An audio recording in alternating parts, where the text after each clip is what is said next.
Hey everyone, my name's Andy, I'm a Salesforce admin, and in this video I'm going to be talking about using decisions in flows. So let's say in this scenario, whenever a new case is created and the type is set to either mechanical or electrical, we want to assign this case to the appropriate queue. And we have a mechanical queue and an electrical queue. So to do this, we're going to go to Flow Builder, and we're going to choose Record Triggered Flow. Okay. Our object is going to be case. We want to trigger the flow when a record's created. And we don't need any entry conditions because we want this to kick off every time a new case is created. We're also going to use this fast field update section, and we're going to take advantage of this before save feature because there's not very much logic that we need to do in this flow. Okay, done. So the first thing we're going to do is we're going to add a decision. Okay. And we'll say case type, right? And then creates paths depending on the case type, okay? So the first path is going to be mechanical. And our resource, right, what we're looking for is we're looking for the case, the new case type to see if it equals mechanical. So we'll say new case type, mechanical. Okay, we're going to add another path, and we're going to say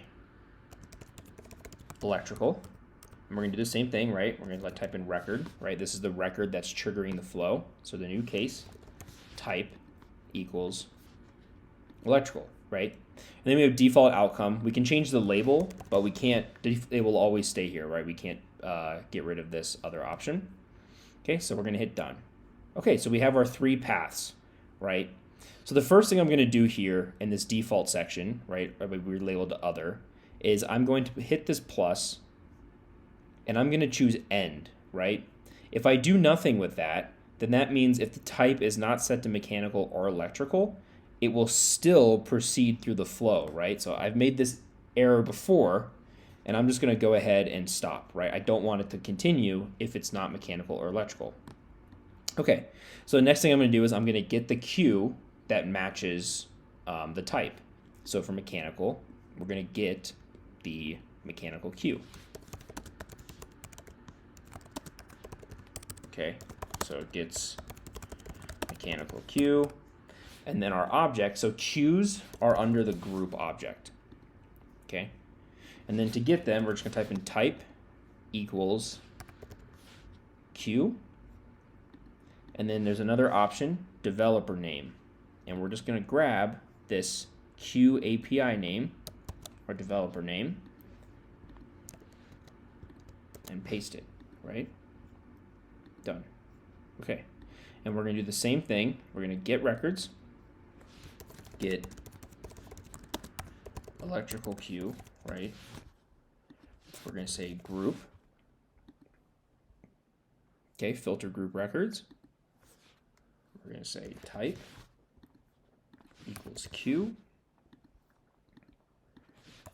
and developer name, jump over here, electrical equals electrical queue, right?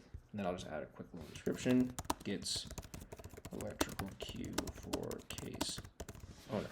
Okay, done. So pretty straightforward. We got both the queues, and lastly, all we have to do is update our case, right? The case owner.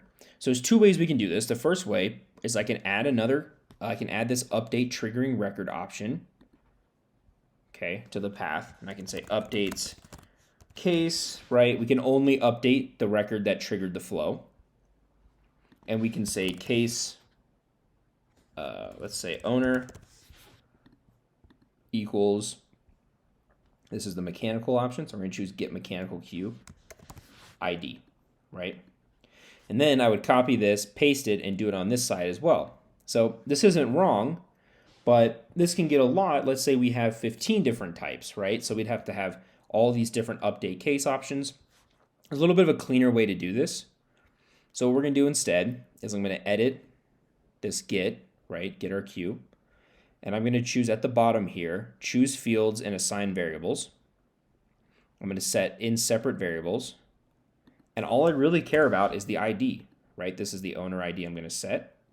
And I'm going to create a new resource, a variable, that I'm just going to call QID, right?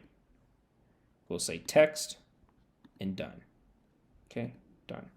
And I'm going to do the same thing for electrical, right? Go down, choose fields and separate values. All we care about is the ID, and we can use the same variable. Now, outside of the path, once it's all done, right, we're all linking and merging together. Here, I can update the triggering record, and I can say update case owner, right? Updates case owner with appropriate Q. Okay. And then now all I have to do is just say owner equals QID. Done. Right? Cool. So quick recap. Okay. This flow is going to kick off every single time a new case is created. It's optimized for before save because we're only doing a get and an update of the triggering record.